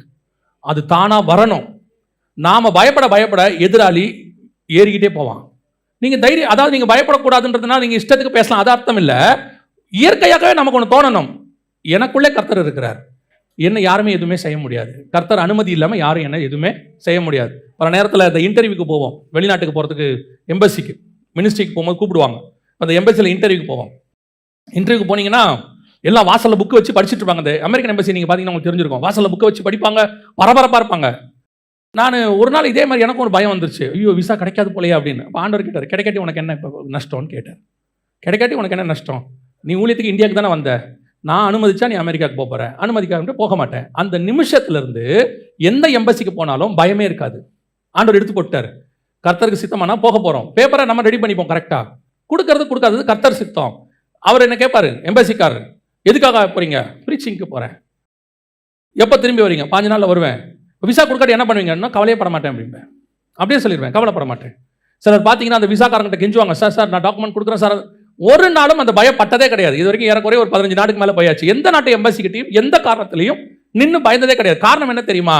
நமக்குள்ள ஒரு ஆவியானவர் இருக்கிறார். அவர் அனுமதிக்கிற இடத்துக்கு நம்ம போக போறோம். விசாவே இல்லாம பிலிப்பை காண்டாக மந்திரி கிட்ட கூட்டிட்டு போயிட்டாரு. விசாவே தேவைப்படுது, ஆவியில கூட்டிட்டு போயிட்டாரு. நமக்கு அது இவ்வளவு டாக்குமெண்ட்ஸ் கொடுத்து வச்சிருக்காரு. இது எல்லாத்த விட மேலான டாக்குமெண்ட் பரிசுத்த ஆவியானவர். அவர் இருக்கும்போது உங்களுக்கு எதுக்கு பயம்? ஆனால் இன்னைக்கு பயம் யாருக்கு வரணும்? எதிராளிக்கு வரணும். அப்போஸ்தலரை கண்டு பயம் உண்டாயிற்று. ஆபீஸ்க்கு போகும்போதே யோசிச்சுட்டு போறது, ஐயோ இந்த மேலதிகாரி இருப்பாரு, என்ன பண்ணுவானோ, இன்னைக்கு என்ன நடக்குமோ? ஒன்றும் நடக்காது. தைரியமா போங்க. கர்த்தர் உங்கள் பட்சத்தில் இருக்கிறார். நீங்க தைரியமா நில்லுங்க. ஐயோ வேலை போயிட்டா என்ன ஆகும்? அந்த வேலை போகுதுன்னா உங்களுக்கு இன்னொரு வேலையை கர்த்தர் ரெடி பண்ணி வச்சா தான் இந்த வேலையை உங்களை விட்டு தூக்குவார். இல்லை இந்த வேலை தான் கர்த்தர் உங்களுக்கு நியமிச்சார்னா அந்த வேலையிலிருந்து உங்களை வேற யாரும் தூக்கவே முடியாது. அவ்வளவுதான், யாரும் தூக்க முடியாது. நம்ம என்ன நினைச்சுக்கிறோம்? ஐயோ அவர்கிட்ட நம்மளே போயிட்டு பவியமாயிருவோம். செய்யாத தப்புக்கு மன்னிப்பு கேட்போம். சாரி சார், இன்னத்துக்கு சாரி, சும்மாவே இருக்கட்டும் சார், 2 சாரி நீங்க வச்சுக்கோங்க, பின்னாடி ஏதாவது நான் தப்பு பண்ணா உங்களுக்கு ரிசர்வேஷன்ல இருக்கட்டும். நம்ம அப்படி ஆயிடுறோம். பல நேரங்களில் நாம எதுக்கு எடுத்தாலும் பயம், போய் நின்னா பயம். நல்லா வச்சுக்கோ மனசுல. உங்களை கண்டு உங்கள் மேல் அதிகாரிக்கு ஸ்பிரிச்சுவலி பயம் வரணும். பிசிக்கல் பயம் வரக்கூடாது, ஸ்பிரிச்சுவல் பயம். சில நேரங்களில் நடந்த சம்பவம் தான். ஆவிக்குரியவர்களை ஏதாவது செஞ்சுட்டா ஒரு சின்ன பாதிப்பு வந்துடும். ஒரு பாதிப்பு வந்த உடனே அவங்க அதுக்கப்புறம் இவனை தொடக்கூடாதுங்கிற பயத்தை கர்த்தர் அவங்க மேல உண்டாக்கிடுவார். அது நடந்துரும். அதுக்கப்புறம் பார்த்தீங்கன்னா உங்களை அவர் வாழ்த்துறாரோ இல்லையோ உங்ககிட்ட வரவே மாட்டார். எதுக்கு வம்பு இவனை போய் தொட்டுக்கிட்டு? அப்புறம் அவரே ஒரு நாள் நம்மகிட்ட சொல்வார், தம்பி கொஞ்சம் ஜோம் பண்ணிக்கப்பா, ஒரு சின்ன பிரச்சனை இருக்கு அப்படின்ட்டு போயிட்டே இருப்பார். அவ்வளோதான், வேலை முடிஞ்சு. நம்ம ஆண்டவர் நினைச்சாருன்னா ஒரு நாள் ராத்திரியில பயத்தை உண்டாக்கி விட்டுருவார். தூக்கத்தில் சொப்பனத்தில் பயத்தை உண்டாக்கி விட்டுருவாரு. ராஜாவை தூங்க விடாம பண்ணிடுவாரு. அவர் நினைச்சாருன்னா என்ன வேணாலும் செய்வாரு. ஆனா அவர் என்ன எதிர்பார்க்கறாருன்னா நீ பயப்படாம இருக்கியாங்கிறத முதல் கேள்வி. அவருக்கு இப்ப பிரச்சனை என்னன்னா நம்ம கிட்ட உட்காந்து பேசிட்டு இருக்காரு. யாக்கோபு கிட்ட நைட்டெல்லாம் பேசுறாரு, பயப்படாத நான் உன் கூட இருக்கிறேன். அப்பயும் அவன் பயப்படாம இருக்க மாட்டான். இந்த யாக்கோபை படிக்கும் போது அதை நேற்று கூட பேசிட்டு இருந்தோம். யாக்கோபை படிக்கும் போதெல்லாம் எனக்கு ரொம்ப சந்தோஷமா இருக்கும். என்ன காரணம்னா அவன் அப்படியே நம்மள மாதிரி ஒரு ஆள். எதுக்கு எடுத்தாலும் பயம். எந்த காலத்துல இருந்து பயம்? அவன் வாலிப பிராயத்திலிருந்து சாகிற வரைக்கும் பயம். கிட்டத்தட்ட 50-100 வருஷம். அப்போ ஆரம்பத்தில் அண்ணனுக்கு பயந்து ஓடுவான். அங்கே போனால் லாபான் அவனுக்கு பயந்து வருவான். திருப்பி வந்தால் அண்ணனுக்கு பயம். அங்கேருந்து போனால் இவனுக்கு பசங்க 2 பேரும் போய் ஒருத்தனை கொலை பண்ணிடுவாங்க. அங்கே ஒரு பயம். திருப்பி வருவான். அவன் சொல்கிறான், என் நரைமயிரை துக்கத்தோடு கூட பாதாளத்தில் இறங்க பண்ணுகிறீர்கள். லைஃப் ஃபுல்லாக பயம். ஆனால் அவன் பயத்தில் அவனுக்கு ஒன்று இருந்துச்சு. என்ன தெரியுமா? அவன் எப்பப்பெல்லாம் பயப்படுறானோ அப்பப்பெல்லாம் தேவன் வந்து அவனை ஆறுதல் படுத்தி கொண்டே இருப்பார். பயப்படாதே பாரு. இன்னைக்கு நாம் அந்த ஸ்டேஜை தாண்டணும். ஆனால் ஆண்டவர் கேட்குறாரு, நான் உன் கூட இருக்கிறேன். நீ செய்ய வேண்டிய காரியம் இன்னும் அதிகமாக இருக்கு. உன் மேல இருக்கிற அபிஷேகம் அடுத்தவனுக்கு தான் பயத்தை உண்டாக்கணும். உனக்கு என்ன செய்யக்கூடாது? நான் சொல்லுவேன், என் அபிஷேகம், எனக்கு கொடுக்கப்பட்ட அபிஷேகம் எனக்கு ஒரு தைரியத்தை கொடுத்திருக்கிறது. என்ன தைரியம் தெரியுமா? என்னை எவனும் எதுவுமே செய்ய முடியாது. அந்த தைரியம் இல்லை, கர்த்தர் என்னோடு கூட இருக்கிறார். அதுதான் தைரியம். கர்த்தர் நம்ம கூட இருக்கிறாரு. ரிமைனிங் கர்த்தர் பார்த்துக் கொள்வார். அபிஷேகம் என்பது த பவர் ஆஃப் அத்தாரிட்டி. அதிகாரத்தினுடைய, ஆண்டவருடைய அதிகாரம் நம்ம மேல இருக்குதுன்றதால அவர் தான் நம்மளை ஆளுகை செய்கிறார். சில பவர் ஆஃப் அத்தாரிட்டி. 2வது, இந்த அபிஷேக தைலம் கிரீடத்துக்கான பவர் என்ன? வாசிங்க, எஸ்தரின் புஸ்தகம் 2ஆம் அதிகாரம் 17 வாசிங்க. ராஜா சகல ஸ்திரீகளை பார்க்கிலும் எஸ்தர் மேல் அன்பு வைத்தான். சகல கன்னிகைகளை பார்க்கிலும் அவளுக்கு அவன் சமூகத்தில் அதிக தயையும் பட்சமும் கிடைத்தது. ஆகையால் அவன் ராஜகிரீடத்தை அவள் சிரசின் மேல் வைத்து அவளை வஸ்தியின் ஸ்தானத்திலே பட்டத்து ஸ்திரீயாக்கினான். இதுக்கு முன்னாடி என்ன நடந்துச்சு உங்க எல்லாருக்கும் தெரியும். என்ன சொன்னான்னா, வஸ்தி அந்த அம்மா தான் முதல்ல இருந்தவங்க. அந்த அம்மாவை பார்த்து ஒரு வார்த்தை சொல்றார் ராஜா. அதுவும் ரொம்ப அழகா இருக்கும். அந்த வார்த்தை என்ன சொல்றாரு பாருங்க. 10ஆம் வசனம் வாசிங்க. வஸ்தியின் சௌந்தரியத்தை ஜனங்களுக்கும் பிரபுக்களுக்கும் காண்பிக்கும்படி, இதான் ரொம்ப முக்கியம், ராஜ கிரீடம் தரிக்கப்பட்டவளாக. அதாவது ராஜாவுடைய ஆசை என்னன்னா, தன்னுடைய மணவாட்டி அந்த கிரீடத்தோடு கூட அவருடைய முழு அழகோடு கூட எல்லாருக்கும் முன்னாடி வந்து நிற்கணும். அப்ப அந்த காலத்துல ராஜா ஒன்று சொன்னா அதை கண்டிப்பா கேட்கணும். யாரா இருந்தாலும் கேட்கணும். நியாயப்பிரமாணத்தில் இருக்குதாமா, அவங்க நியாயப்பிரமாணம், அகாஸ்வேரோட நியாயப்பிரமாணத்தில். அப்ப அவங்க சொல்றாங்க, ராஜா வஸ்திக்கு மட்டும் இல்ல, இந்த தேசத்துல இருக்கிற எல்லாருக்கும் அது பொருந்தும். ராஜா சொன்னா வந்து நிக்கணும். இது வேற. ஸ்பிரிச்சுவலா யோசிங்க. ராஜா என்ன யோசிக்கிறார்? மணவாட்டிய அவள் கிரீடம் தரித்தவளாய் எல்லாருக்கும் முன்னாடி என் மணவாட்டியை குறித்து நான் பெருமையாய் பேச வேண்டும். அவள் அழக பாருங்க, அவள் எவ்வளவு சௌந்தரியம் உள்ளவளா இருக்கிறா பாருங்க, ராஜாவுக்கு எப்படி கீழ்ப்படுகிறாள்னு பாருங்க, நான் சொன்ன உடனே வந்து நிக்கிறா பாருங்க. இதுதான் ராஜாவினுடையதான கட்டளை. இதுதான் தேவன் உங்களுக்கும் எனக்கும் வச்சது. கர்த்தர் என்ன விரும்புறாரு? உன்னத பாட்டின் புஸ்தகம் 2ஆம் அதிகாரம் சொல்லுது, சபையை பார்த்து ஆண்டவர் சொல்றதான ஒரு வார்த்தை. இப்ப இந்த இடத்துல அவன் சொன்னா பாருங்க, அவளை காண்பிக்கும்படிக்கு, சௌந்தரியத்தை ஜனங்களுக்கும் பிரபுக்களுக்கும் காண்பிக்கும்படி இருக்குல்ல. உன்னத பாட்டு வாசிங்க பார்ப்போம். உன்னத பாட்டின் புஸ்தகம் 2ஆம் அதிகாரம் 14வது வசனம் வாசிங்க. கண்மலையின் வெடிப்புகளிலும் சிகரங்களின் மறைவிடங்களிலும் தங்குகிற என் புறாவே உன் முகரூபத்தை காண்பி. நீ மறைஞ்சிருக்கிற, நீ சபைக்குள்ள இருக்கிற, மறைஞ்சிருக்கிற. ஆனா கர்த்தர் என்ன விரும்புறார் தெரியுமா? உன்னை நான் அநேகருக்கு முன்பாக உன் மகிமையை நான் காட்ட விரும்புகிறேன். உன் மேல் வச்சிருக்கிற என் அபிஷேகத்தை நான் காட்ட விரும்புகிறேன். உனக்குள்ள நான் கொடுத்திருக்கிற சௌந்தரியத்தை நான் காட்ட விரும்புகிறேன். அநேகர் உன்னை கண்டு என்னை மகிமைப்படுத்தும்படி வந்து நிற்கும் போது என்ன சொல்லுவாங்க? பொதுவா நம்ம என்ன சொல்லுவோம்? இன்னொருடைய மகள் அப்படின்ற வார்த்தையை சொல்லுவோம். அதுவே கல்யாணம் ஆயிடுச்சுன்னா என்ன சொல்லுவோம்? இன்னாருடைய மனைவி. அப்ப வந்து நிற்கும் போது நம்ம ஆண்டவருடைய ஒரு குணாதிசயம் என்ன தெரியுமா? ஆபிரகாமுக்கு எல்லாம் செஞ்சிருவாரு. செஞ்சுட்டு தன்னை சொல்லும் போது என்ன சொல்வார்னா, நான் ஆபிரகாமின் தேவன் அப்படிம்பாரு. அதை வச்சு அவருக்கு ஒரு சந்தோஷம். இவ்வளவு பர்ஃபெக்டா விசுவாசமா இருக்கிறான் ஆபிரகாம், அவனுடைய தகப்பன் நானு. கீழ்ப்படிஞ்சிருக்கிறான ஈசாக்கு, அவனுடைய தேவன் நானு. எல்லாருக்கும் உண்மை உள்ளவனா இருக்கிறான யாக்கோபு, அவனுடைய தேவன் நானு. அந்த நம்ம கிட்ட இருக்கிற நல்ல குணத்தை வச்சு அவர் தன்னை வெளிப்படுத்த விரும்புகிறார். அதான் தேவனுடைய சுபாவம் பைபிள்ல. அதனாலதான் ராஜா என்ன விரும்புறாராம்? வஸ்தியினுடைய சௌந்தரியத்தை காட்ட விரும்புகிறார். அதுவும் எப்படி காட்ட விரும்புகிறார்? ராஜ கிரீடத்தை தரித்தவளாக. உங்களுக்கு எனக்கு ஒரு அபிஷேகம் இருக்குது. இந்த அபிஷேகத்தின் மூலமாக நமக்கு ஒரு ஆவிக்குரிய சௌந்தரியம் இருக்கிறது. அதான் வசனம் சொல்லுது, ராஜகுமாரத்தை உள்ளார பூரண மகிமை உடையவள். நமக்குள்ள உள்ள கர்த்தர் அவ்வளவு ஒரு ஆவிக்குரிய அழகு கொடுத்திருக்கிறாரு, ஸ்பிரிச்சுவல் பியூட்டினஸ். இதை கர்த்தர் காட்ட விரும்புறாரு. உலகம் எதை காட்ட விரும்புது? வெளியே இருக்கிற அழகை காட்ட விரும்புது. இந்த வெளிய அழகை காட்டுவதற்கு உலகம் அவ்வளவு ஆசைப்படுது. கர்த்தர் என்ன விரும்புறார் தெரியுமா? உனக்குள் ஒரு அழகு இருக்கிறது, ஒரு சௌந்தரியம் இருக்கிறது, ஒரு மகிமை இருக்கிறது. அதை நான் காட்ட விரும்புகிறேன். யாருக்கு முன்னாடி? உலகத்துக்கு முன்னாடி காட்ட விரும்புகிறேன். என்னுடைய சத்ரு ஒருத்தர் இருக்கிறான் பிசாசு, அவனுக்கு முன்பாக நான் காட்ட விரும்புகிறேன். பாரு என் மனவாட்டி எவ்வளவு பூரண மகிமை உடையவன். இந்த எதிர்பார்ப்போட தான் கர்த்தர் உங்களை என்னையும் அந்த கிரீடத்தை தலையில வச்சிருக்கிறார். இப்ப ராஜஸ்திரியை கூப்பிடுறார், வஸ்தியை கூப்பிடுறார், நீ வா, நீ எவ்வளவு அழகு எப்படிப்பட்ட நான் காட்ட விரும்புறேன். அந்த அம்மா ஒரே வார்த்தை சொல்லிச்சு, வர முடியாது. ஆனால் கர்த்தர் என்ன விரும்புகிறார்? உன் முகரூபத்தை காண்பி. கண்மலையின் வெடிப்புகளிலும் சிகரங்களின் மறைவிடங்களிலும் தங்கி இருக்கிற என் புறாவே. இந்த அபிஷேகத்தினுடைய அடுத்த விஷயம் என்ன தெரியுமா? கீழ்ப்படிதல், ஒபீடியன்ஸ். உனக்குள்ளே ஒரு ஒபீடியன்ஸை கர்த்தர் கொடுத்திருக்கிறாரு. உன்னை மூலமாய் கர்த்தர் காட்ட விரும்புகிறார் அவருடைய வல்லமை. இப்ப தேவனை ஜனங்க பார்க்க முடியாது. தேவன் எப்படிப்பட்டவர்னு தெரியாது. அவர் எப்படிப்பட்டவருங்கிறத உங்க மூலியமா தான் பார்க்க முடியும். உங்க மூலியமா தான் தெரிஞ்சுக்க முடியும். நம்ம மூலியமா தான் தெரிஞ்சுக்க முடியும். அதுக்கு தான் கர்த்தர் அந்த அபிஷேகத்தை நமக்கு கொடுத்திருக்கிறார். அவர் எவ்வளவு அன்புள்ளவர் என்பதை கர்த்தர் நம்ம மூலமா தான் காட்ட விரும்புகிறார். அவர் எவ்வளவு இரக்கம் உள்ளவர் என்பதை நம்ம மூலமா. நம்மளை எதுக்கு ஆண்டவர் அன்பா இரக்கமா இருக்க சொல்றாரு? நம்ம எவ்வளவு அன்புள்ளவங்க இரக்கம் உள்ளவங்க காட்டுறதுக்கு இல்ல, அவர் எவ்வளவு அன்புள்ளவர் இரக்கம் உள்ளவர்னு காட்டுறதுக்கு. இன்னைக்கு என்ன நடக்குது? நம்ம வஸ்தி மாதிரி தான் இருக்கிறோம். கர்த்தருடைய அபிஷேகத்தை வாங்கிட்டோம், ராஜ கிரீடம் இருக்குது. ஆனா கர்த்தர் சொன்னபடி வந்தோமா? கர்த்தர் சொல்லுகிறபடி போய் இடத்துல நிக்கிறோமா? கர்த்தர் தன்னுடைய மகிமையை காட்ட விரும்புற இடத்துல போய் நிக்கிறோமா? நிக்கிறது இல்ல. நாம வஸ்தி மாதிரி நம்ம இஷ்டத்துக்கு நம்ம ஒரு விருந்து பண்ணிக்கிட்டு இருப்போம்.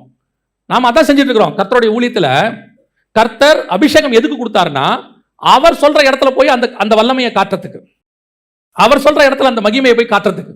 இன்னைக்கு ஊழியம் எப்படி ஆயிடுச்சு? அவங்க தனி விருந்து பண்ணிட்டு இருக்காங்க. ராஜ கிரீடத்தை வச்சுக்கிட்டு அவங்களுக்கு ஒரு குருட்டம், அவங்க ஒரு குரூப்பை கூப்பிட்டு அவங்க விருந்து பண்ணிக்கிட்டு, ராஜா சொல்றாரு, ஏப்பா நான் சொல்ற இடத்துக்கு வந்து கொஞ்சம் முகத்தை காமி. அந்த அம்மா சொல்றது வர முடியாது. அதே மாதிரி தான் இன்னைக்கு ஊழியம். நிறைய இடத்துல போகும்போது ஒரு கிராமத்துக்கு போயிருந்தோம். அந்த கிராமத்தில் அவங்க சொல்றாங்க, இதுதான் ஃபர்ஸ்ட் டைம் ஊழியக்காரங்க இங்கே வந்து பிரசங்கம் பண்றாங்க. எல்லாருமே சிட்டிக்கு தான் வருவாங்க. நாங்கள் தான் சிட்டிக்கு என்ன செய்வோம்? செய்தி கேட்க போவோம்.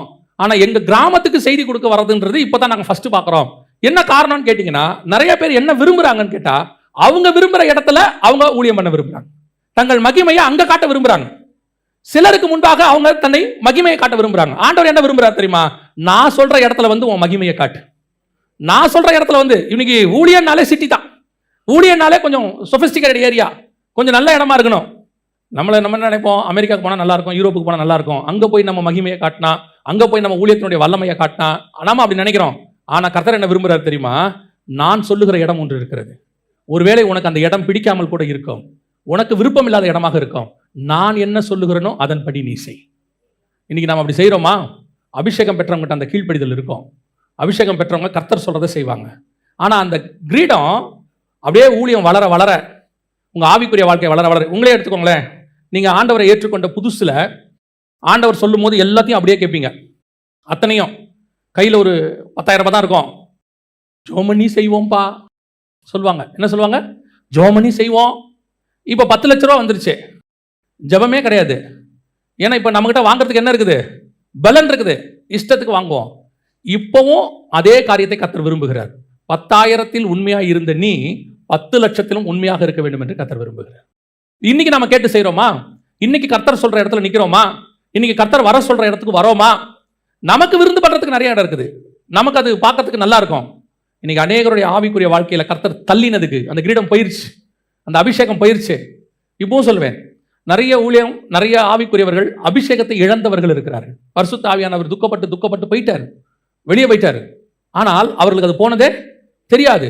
அவங்க நினைச்சிட்டாங்க நம்ம இஷ்டத்துக்கு நம்ம செஞ்சுட்டே இருக்கிறோம், நமக்கு ஒரு கிரௌட் இருக்குது, நமக்கு ஸ்திரீகள்லாம் இருக்கிறாங்க, நம்மளும் விருந்து பண்றோம், இன்னும் நம்ம தலையில கிரீடம் இருக்குதுன்னு. ஆனால் அங்க என்ன நடந்துட்டு தெரியுமா? அந்த கிரீடத்தை எடுத்து எஸ்தர் தலையில வைக்கிறதுக்கான வேலை நடந்துட்டு இருக்குது. வேற ஆல்டர்னேட்டை கர்த்தர் தேடிட்டு இருக்கிறார். ராஜா வேறொரு ஸ்திரீயை தேடிட்டு இருக்கிற மாதிரி கர்த்தர் வேற ஆல்டர்னேட்டை தேடுறாரு. இன்னைக்கு நம்ம அதுதான் தெரியாம உட்காந்துருக்கிறோம். கர்த்தர் எப்பவுமே ஒரு ஆல்டர்னேட்டை வச்சுக்கிட்டே இருப்பார். ஒரு ஆல்டர்னேட். இந்த பக்கம் இது சரியில்லையா, அடுத்த ஆளை கொண்டாந்துருவார் ஆண்டவர். சவுல் சரியில்லையா, தாவீதை கொண்டாந்துருவார். யூதாஸ் போனானா பவுலை கொண்டாந்துருவாரு. அடுத்த ஆண்டவர் ரெடி பண்ணிட்டே இருப்பாரு, வச்சிருப்பாரு. ரெடி பண்றாருன்னா புதுசா பண்ண மாட்டாரு, ரெடி பண்ணிட்டே இருப்பாரு. கரெக்டா கொண்டு உட்கார வச்சிருவாரு. நம்ம நினைச்சுக்க கூடாது ஆண்டவர் நம்ம மேல அபிஷேகம் வச்சாரு, நம்ம மேல அது பண்ணாரு, இதை பண்ணாரு, நம்ம தான் இதுக்கு நிரந்தரமா இந்த மினிஸ்ட்ரிக்கு, நாம தான் இதுக்கு நிரந்தரமா இந்த கம்பெனிக்கு. அதெல்லாம் ஒண்ணும் கிடையாது. கர்த்தர் ஒரு நாள் ராத்திரியிலே தள்ளுவதற்கு வல்லமை உள்ளவராக இருக்கிறார். நம்ம மேல இருக்கிறத பற்றி கொண்டு இருக்கணும். வஸ்தியை கூப்பிடும் போது வரணும், கர்த்தர் செய்யணும் சொல்லும் போது செய்யணும், போன்னு சொல்லும் போது போகணும். சிலர்லாம் பாத்தீங்கன்னா கர்த்தர் கூப்பிடும் போது வரமாட்டாங்க, அதுக்கு 1000 காரணம் சொல்லுவாங்க. அதை செய்யணுமா, இதை செய்யணுமா, நான் அப்படி பண்ணணுமா. நான் இந்த காரியம் ஊழியத்துக்கே சொல்றேன், எனக்கு நான் நிறைய மீட் பண்றதுனால சொல்றேன். ஆண்டவர் ஊழியத்தை கூப்பிடுவாரு, வந்து கேட்பாங்க, ஆண்டவர் ஊழியத்துக்கு அழைச்சிட்டாருன்னு கன்ஃபார்மா தெரியுது, அப்புறம் வாங்கல, இல்ல வந்தா இன்னும் கொஞ்சம் பிரச்சனைகள்லாம் இருக்கு, மாசம் இவ்வளவு தேவைப்படுது, இதெல்லாம் என்ன செய்யணும்னு யோசிச்சுட்டு இருக்கோம். கூப்பிட்டது ராஜா, வர சொன்னது சர்வ வல்லமை உள்ள தேவன். வானா வந்து நிக்கிறதான வேலை. பரலோகமே கூப்பிட்டுச்சு, அதுக்கப்புறம் என்ன யோசனை? பரலோகம் வான்னு சொன்ன பிறகு நம்ம என்ன பண்ணணும்? வரணும். அவரை எப்படி கேள்வி கேட்கிற அதிகாரம் நமக்கு வருது? அவருக்கு என்ன ஆப்ஷன் நம்ம கொடுக்குறோம்? சிலர்லாம் பாருங்க ஆப்ஷன் இவங்க கொடுப்பாங்க, இதை செய்யலாமா அதை செய்யலாமா. ஆண்டவர் சொல்றாரு, ஆண்டவருக்கு பிடிக்காத ஒரு வேலை அந்த எதிர்த்து பேசுறது. ஆண்டவர் பிடிக்காது. அனனியா கிட்ட போய் சொல்வாரு, நேர் தெருங்கிற தெருவில் ஒருத்தர் இருக்கான், அவனை போய் அபிஷேகம் பண்ணு. உடனே அனனியா சொல்வாரு, அவன் சபைகளை துன்பப்படுத்துகிறவன் அல்லவா. ஆண்டவர் அடுத்த வார்த்தை சொல்வாரு, எனக்கு தெரியும் நீ போ அப்படிம்பாரு. அந்த வார்த்தை கர்த்தர் என்ன செய்யறாரு? எனக்கு தெரியும் நீ போ. ஏன் அப்படி சொல்றீங்க? என்னமா எனக்கு தெரியாத மாதிரி உனக்கு சொல்லி, நான் ஒரு விஷயத்தை கூப்பிடும் போது நான் தெரிஞ்சுதான் உன்னை கூப்பிட்டுருக்கிறேன், நான் தெரிஞ்சுதான் ஒரு விஷயத்தை சொல்றேன். நாம அந்த கொஸ்டின் எதிர் கொஸ்டின் ஆண்டவரை பார்த்து, இதை செய்யணும்னா இப்படி பண்ணணும்னா இப்படி பண்ணணும். ஆண்டவர் வானா வாங்க, ஆண்டவர் செய்யினா செய்யுங்க. அவர் உங்களை கூப்பிடுறதுக்கு முன்னாடி உங்கள் தேவைகளை எல்லாம் ரெடி பண்ணிட்டு தான் உங்களை கூப்பிட்டுருக்கிறார். உங்களை அழைக்கிறதுக்கு முன்னாடி உங்களுக்கு என்ன தேவையோ அதை ரெடி பண்ணிட்டு தான் கர்த்தர் கூப்பிட்டுருக்கிறார். ஆண்டவர் தெரியாம கூப்பிடவே இல்லை. இன்னைக்கு ஒரு கூட்டம், வஸ்தியின் கூட்டம், கிரீடத்தை வச்சிருக்கு, ஆனா கீழ்ப்படிதல் கிடையாது. அவங்க இஷ்டப்படி செய்யக்கூடிய ஒரு கூட்டம். ஆண்டவருக்கு தெரியும், உனக்கு ஆல்டர்னேட்டா இப்ப கிரீடத்தை மாத்த மாட்டேன், தலையை மாத்த போறேன். வேற கிரீடம் கிடையாது, தலை வேற. ஆளை மாத்திடுறாரு ஆண்டவர். கொஞ்ச நாள் தான் பார்த்துட்டே இருப்பாரு, சொல் பேச்சுக்கு கீழ்ப்படியில கர்த்தர் ஆளை மாத்திடுவார். நிறைய பேருக்கு வாழ்க்கையில் அப்படி நடந்திருக்கு, நிறைய பேர் ஊழியத்துல நடந்திருக்குது, நிறைய பேருடைய பிசினஸ்ல அப்படி நடந்திருக்குது. ஆண்டவர் சொல்லி சொல்லி சொல்லி கேட்கல, உங்களுக்கு கொடுக்கப்பட்டதுக்கு நீங்க கீழ்ப்படியில. சிலர்லாம் பேசிக்கிட்டே இருப்பாங்க வஸ்தி மாதிரி, வர முடியாது. என்ன பண்ணணும், ஏது பண்ணணும், ஒரே கொஞ்ச நாள் ஆண்டவர் பார்த்துக்கிட்டே இருப்பாரு. ஆண்டவருக்கும் துக்கமா தான் இருக்கும், திடீர்னு ஆண்டவர் மாத்திடுவார். பாருங்க, பரலோகத்துல தேவனுக்கு அடுத்த நின்னதான் இவன் பிசாஸ். அவ்வளவு அழகா உண்டாக்குனாராமா, அவ்வளவு அழகா உண்டாக்குனாரா. எசேக்கியேல் 28 சொல்லுது, அவ்வளவு அழகா உண்டாக்குனாராம். அவனையே தள்ளிட்டு வேற ஆளை கொண்டாண்டார் பாருங்க ஆண்டவர். அவனே தள்ளிட்டார், வேணாம் போ. அதுக்கு பதிலாக ஆதாமை கொண்டு வந்துட்டார். அதே தேவன் தான் இன்னும் ஜீவனோடு கூட இருக்கிறார். கர்த்தர் வான்னு சொன்னா வரணும், சொல்ற வேலையை செய்யணும். கர்த்தருக்கு ஆப்ஷன் கொடுக்கவோ, கர்த்தருக்கு அட்வைஸ் கொடுக்கவோ நீங்கள் நானும் இல்லை. சில நேரத்தில் ஆண்டவர் சொல்ற இடம் பார்த்தீங்கன்னா ரோடு கூட இருக்காது, போறதுக்கு வழியே இருக்காது. கர்த்தர் சொல்வார் போன்னு சொல்வார். எதுக்கு தெரியுமா? வழியை ஏற்படுத்துறதுக்கு ஒரு ஆள் வேணும். அதுக்கு தான் கர்த்தர் உன்னை கூப்பிட்டாரு. நீங்க என்ன சொல்றீங்க? வழி இருந்தா நான் போயிடுவேன் ஆண்டவரே. ஆண்டவர் சொல்றாரு, நான் கூப்பிட்டதே வழி போறதுக்கு தான் உன்னை. நீ வழி போடு, உன் வழியாய் அநேகர் கடந்து போகும்படி உன்னை நான் மாதிரியாய் மாற்றி விடுவேன். நீங்க நம்மளாம் எப்படிப்பட்டவங்களா இருக்கிறோம்? எல்லாம் ரெடி பண்ணி வச்சா போய் அதில் உட்காந்துக்கிறதுக்கு ஒரே சந்தோஷம். அவர் ஆண்டவர் அனுப்புற இடத்துல ஒன்றும் இருக்காது. நம்ம போன பிறகு எல்லாம் வரும். கர்த்தர் நம் நிமித்தம் எல்லாத்தையும் கொண்டு வருவார். நமக்கு என்ன தெரியுமா? எல்லாத்தையும் கொண்டு வாங்க, அப்புறம் நான் வரேன். ஆண்டவர் சொல்வார், நீ போ, நான் வேற ஒரு எஸ்தரை பார்த்துக்கிறேன். ஏன்? நான் கூட்டிட்டு போவேன், என்னை நம்பி வா. நான் கூட்டு போற இடம் பாலும் தேனும் ஓடுகிற தேசமாக இருக்கும். நீ போ, அந்த இடத்துக்கு தேசத்தை எப்படி மாற்றணும்னு எனக்கு தெரியும். பல நேரங்களில் நாம வஸ்தியை போல இருக்கிறோம், அபிஷேகம் பெற்றிருக்கிறோம், தலையில கிரீடம் இருக்குது, ஆனா கீழ்ப்படிதல் இல்லை. கடைசியாய் ஒரு காரியத்தை நான் சொல்லிவிட்டு முடிக்கிறேன். வாசிங்க இந்த அபிஷேகத்தினுடைய பவர். வாசிங்க 1 சாமுவேலின் புஸ்தகம் 15ஆம் அதிகாரம் 23வது வசனத்தை வாசிங்க. 1 சாமுவேல் 15:23. ரெண்டகம் பண்ணுதல் பில்லி சூனிய பாவத்திற்கும் முரட்டாட்டம் பண்ணுதல் அவபக்திக்கும் விக்கிரகாராதனைக்கும் சரியாயிருக்கிறது. நீர் கர்த்தருடைய வார்த்தையை புறக்கணித்தபடியினாலே அவர் உம்மை ராஜாவாயிராதபடிக்கு புறக்கணித்து தள்ளினார் என்றான். ஏன் அபிஷேகம் போச்சு? சமஸ்த இஸ்ரவேலிலையும் தி பெஸ்ட் கிங், அவன மாதிரி ஒருத்தன் கிடையவே கிடையாது. கர்த்தர் செலக்ட் பண்ணி கூட்டிட்டு வர்றாரு. ஆனா வசனம் சொல்லுது கர்த்தர் உன்னை புறக்கணித்து தள்ளினார். அவ்வளவுதான். ஒரே ஒரு ரீசன் கர்த்தர் சொல்றாரு. என்ன ரீசன்? நீ கர்த்தருடைய வார்த்தையை புறக்கணித்தபடியினாலே. you are rejecting the God's word. அவ்வளவுதான். கர்த்தருடைய வார்த்தை என்ன சொல்லுதோ அதை யூ மஸ்ட் அப்படியே அக்செப்ட் பண்ணுங்க. என்ன சொன்னாரோ அதை கேளுங்க. அந்த அபிஷேகம் எதுக்கு தெரியுமா? அவர் சொல்றதை கேட்கறதுக்கு தான் அந்த அபிஷேகம். அவர் சொல்றத அபிஷேகம் பெறாதவன் கேட்க மாட்டான். அவர் சொல்றத அபிஷேகம் பெற்றவன் கேட்பான். ஒரு சண்டைக்கு போறாங்க. போகும்போது தாவீது கேட்கிறார், ஆண்டவரே நான் எப்படி போகட்டும்? ஆண்டவர் சொல்றாரு இந்த வழியா போ. போயிட்டான் சண்டைக்கு. திருப்பி அதே ஜனங்களோட திருப்பி சண்டைக்கு போறான். சேம் அதே ஜனங்க. இப்போ தாவீது போய் என்ன பண்றாரு தெரியுமா? திருப்பி கேட்கிறாரு, ஆண்டவரே நான் இந்த வழியாய் போகட்டும். இப்ப கர்த்தர் என்ன சொல்றாரு தெரியுமா? வேறு வழியா ஒரு ஐடியா சொல்லி இந்த வழியா போன்னு சொல்றாரு. எதுக்கு உங்களுக்கு சொல்றேன்? பல நேரங்களிலே நம்ம ஒரு தடவை கர்த்தருடைய வார்த்தைக்கு கீழ்ப்படிஞ்சிருவோம், ரெண்டாவது தடவை எக்ஸ்பீரியன்ஸ் வந்துடும். இப்ப கர்த்தர்கிட்ட கேட்கணுங்கிற எண்ணமே வராது. அதான் நமக்கு தெரியுமே. ஆண்டவர் சொல்றாரு விஷயம் ஒண்ணுதான், வழி வேற. அதனாலதான் வசனத்தை புறமே தள்ளிட்டு கர்த்தருக்கு கீழ்ப்படிக்கிறதுக்கு பதிலாக மனுஷன் மேல சாஞ்சு கொள்றது. இப்ப ஆண்டவர் சொல்றாரு நீ வசனத்தை புறமே தள்ளிட்டீங்கயா, நீ மனுஷன் மேல சாஞ்சுக்கிற. 1 சாமுவேல் இருக்கு, அந்த 15வது வசனத்துல என்ன சொல்லுது? அதற்கு சவுல் அமலேக்கியரிடத்திலிருந்து அவைகளை கொண்டு வந்தார்கள். ஜனங்கள் ஆடு மாடுகளில் நலமானவைகளை உம்முடைய தேவனாகிய கர்த்தருக்கு பலியிடும்படிக்கு தப்ப வைத்தார்கள், மற்றவைகளை முற்றிலும் அழித்து போட்டோம் என்றான். இப்ப இதை சொன்னது யாரு? ஜனங்கள் சொன்னார்கள். கேட்டது யாரு? ராஜா கேட்கிறார்.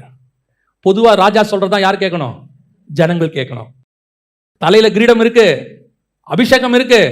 ஆனா அபிஷேகம் பெற்றவன் சொல்றதை கேட்கறதுக்கு தான் ஜனங்க இருக்கிறாங்களே ஒழிய ஜனங்கள் சொல்றதை கேட்டுட்டு ராஜா செய்யக்கூடாது. எதனால அப்படி வருது தெரியுமா? ஆடு மாடு நல்லா இருக்குது. அதனாலதான் அவர் சொல்வாரு பொருளாசை உள்ள வந்துருச்சுன்றாரு. அவர் அந்த வார்த்தையை சொல்லும் போது, நம்ம சாமுவேல் சொல்லும்போது அவர் சொல்றாரு, 22 வாசிங்க. அதற்கு சாமுவேல் கர்த்தருடைய சத்தத்திற்கு கீழ்ப்படுகிறதை பார்க்கிலும் சர்வாங்க தகனங்களும் பலிகளும் கர்த்தருக்கு பிரியமாயிருக்குமோ? பலியை பார்க்கிலும் கீழ்ப்படிதலும் ஆட்டுக்கடாக்களின் நிணத்தை பார்க்கிலும் செவி கொடுத்தலும் உத்தமம். இன்னைக்கு நம்ம கீழ்ப்படிதல், கர்த்தருடைய வார்த்தைக்கு கீழ்ப்படிகிறத விட என்ன பண்றோம்? பலியை பார்க்கிறோம். ஓ இது நல்லா இருக்குது, இது சூப்பரா இருக்குது, ஜனங்களை சாட்டிஸ்பாக்சன் பண்றது, அந்த பொருள் மேல உள்ள விருப்பம், இது எல்லாம் என்ன பண்ணுது? கர்த்தருடைய வார்த்தையை புறம்பே தள்ளுது. சில காரியங்களை கர்த்தர் வேண்டாம் என்று சொன்னால் வேண்டாம், சில காரியங்களை தள்ளு என்று சொன்னால் தள்ளணும், சில காரியங்களை கர்த்தர் செய்யணும் சொன்னா செய்யணும். சவுலை வெட்டி போடுங்கிறாரு, ஆடு மாடெல்லாம் வெட்டல. அவன் அமலேக்கியனை ராஜாவை வெட்ட சொல்றாரு, வெட்டல, வச்சுக்கிறான் அப்படியே. இதெல்லாம் கர்த்தர் பார்த்துட்டே இருக்கிறாரு. அவன் அதுக்கு ஒரு ரீசன் வச்சிருக்கான். சவுலுக்கிட்ட ஒரு ரீசன் இருக்கு, ஏன் வெட்டலன்றதுக்கு ஒரு ரீசன் இருக்கு. கர்த்தர் சொல்றாரு நான் சொன்னதை விட மேலான ரீசன் உனக்கு என்ன வேண்டி கிடக்கு? நான் என்ன சொன்ன அதை செய். உன் அறிவுக்கு அந்த ரீசன் உனக்கு கரெக்டா இருக்கும், ஆனால் நான் சொன்னதுக்கு அதுதான் சரியாக இருக்கும். கர்த்தர் என்ன சொல்லுகிறாரோ அதன்படி செய்யுங்க, அவ்வளவுதான். அவர் வார்த்தைக்கு புறம்பே வேற ஒரு காரியத்தை செய்ய வேண்டிய அவசியம் கிடையாது. இப்ப கர்த்தருடைய வார்த்தைக்கு கீழ்ப்படியணுமா? சில நேரங்களில் இந்த நல்ல ஆலோசனைகள் இருக்கும், சில ஆலோசனைகள் நல்லா இருக்கும், இதுக்கு கீழ்ப்படியணுமா? ஆண்டவர் சொல்றாரு ஆலோசனை நல்லதுதான், ஆனா அது நான் சொன்னது இல்லை, நான் சொன்னது வேற, அதுக்கு நீ செய், நான் சொன்னபடி நீ செய், அவ்வளவுதான். உன் வேலை அதுதான். What ever it is. இந்த ஊழியத்துக்கு நாங்கள் ஆரம்பத்தில் லண்டனை விட்டு வரும்போது, வெளிநாட்டில் விட்டுட்டு வரும்போது 2 பேரை தவிர ஒருத்தர் கூட இதை ஒத்துக்கல. ஒருத்தர் கூட ஒத்துக்கல இதை. நான் இங்கே வந்த பிறகு ஒருத்தரும் ஏற்றுக்கொள்ளல. எங்க அம்மாவும் என் ஃப்ரெண்டையும் தவிர 2 பேரை தவிர வேற ஒருத்தர் கூட ஏற்றுக்கொள்ளல. ஒருத்தர் என்னை நம்பவும் இல்லை, ஒருத்தர் என் கூட நிற்கவும் இல்லை. 2 பேர் தான், என் ஃப்ரெண்டும் எங்க அம்மாவும் 2 பேர் தான் நின்னாங்க. எங்க அம்மா சொன்னாங்க கர்த்தர் சொன்னாராப்பா, சரி ஓகே ரைட் அப்படின்னா. அத்தனை பேருடைய ஆலோசனை என்ன தெரியுமா? இதே மினிஸ்ட்ரியை நீ லண்டன்ல இருந்து செய்யலாம், இன்னும் கொஞ்சம் வேற மாதிரி செய்யலாம், எவ்வளவோ சொன்னாங்க. திருப்பி திருப்பி ஆண்டவர் என்கிட்ட சொன்னது ஒன்னே ஒண்ணுதான், நீ இந்தியால இருந்து மினிஸ்ட்ரி செய்யணும், உன்னை எல்லா இடத்துக்கும் நான் கொண்டு போவேன், ஆனா நீ இங்க இருந்து செய். 20 வருஷத்துக்கு முன்னாடி ஆண்டவர் சொன்னார். சொல்லும் போது ஒரு ஊழியம் கிடையாது, யாரையும் தெரியாது. நான் ஊழியத்தினுடைய பின்புலத்துல இருந்து வரல, எங்க அப்பா ஊழியமோ யாருமே கிடையாது. நான் முழுக்க முழுக்க தேவனை மட்டும் நம்பி இந்த மினிஸ்ட்ரிக்கு வந்தேன். ஆனால் யார் கொடுத்த ஆலோசனையும் கர்த்தர் கேட்காதுன்னு சொல்லிட்டேன். இப்போ இங்கே தான் பிரச்சனையே இருக்குது. அவங்க சொன்ன ஆலோசனையை கேட்டால் உடனே மினிஸ்ட்ரி சர்வை பண்ணுறதுக்கு வாய்ப்பு இருக்குது. ஆனால் திருப்பி திருப்பி கர்த்தர் ஒரு வாரியத்தை மட்டும் சொல்லிகிட்டே இருந்தார், நான் சொல்கிறத மட்டும் செய், நான் சொல்கிறத மட்டும் செய். இது வளர வளர இன்னும் அதிகமாகிட்டே போகும். இது 20வது வருஷம் ஊழியத்தில். ஆண்டவர் சொன்னார், உன்னை எப்படி என்ன இது வரைக்கும் உன்னை கொண்டு வந்த எனக்கு இன்னும் கொண்டு போக தெரியாதா? எங்கே எப்படி கொண்டு போகணும்னு எனக்கு தெரியும்னு ஆண்டவர் சொல்லி வச்சிருக்கிறார். அதனால் நான் சொல்கிறேன், கர்த்தருடைய வார்த்தைக்கு கீழ்ப்படிவது தான் உத்தமம். அவங்க கொடுத்தது தப்பான ஆலோசனை இல்லை, நல்ல ஆலோசனை. உலக பிரகாரமாக அது என்ன ஆலோசனை? மிக சரி. ஆனால் அது எல்லாமே நமக்கு சரியா இருக்காது. நமக்கு ஒரு ரூட் கர்த்தர் வச்சிருப்பாரு. நான் என்ன சொல்றேன், ஆண்டவர் என்ன சொல்றாரோ அதன்படி இப்படி வச்சிருக்கிறாரு.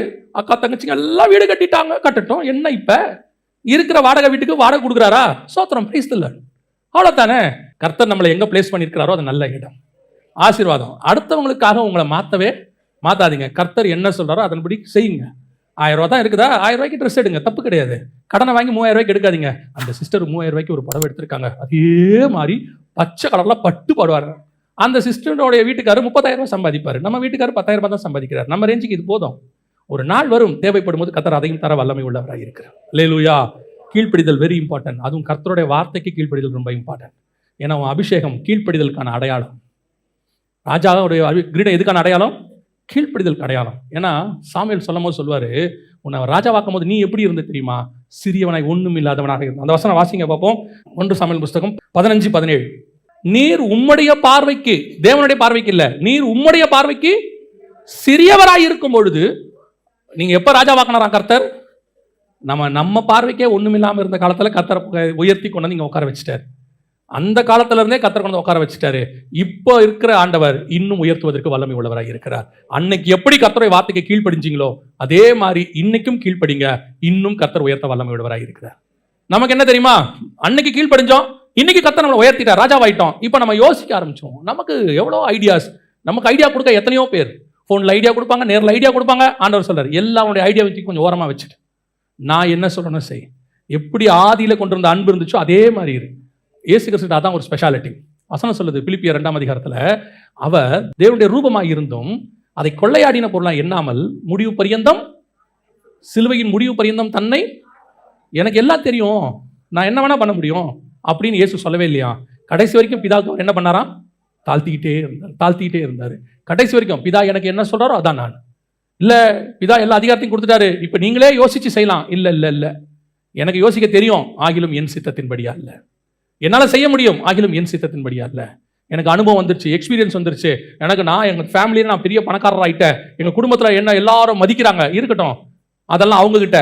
கர்த்தருக்கு முன்பாக இன்னும் நான் ஆடு மேய்க்கிறவனாகத்தான் இருக்கிறேன். இந்த அபிஷேகம் எனக்கு எதை சொல்லுது தெரியுமா?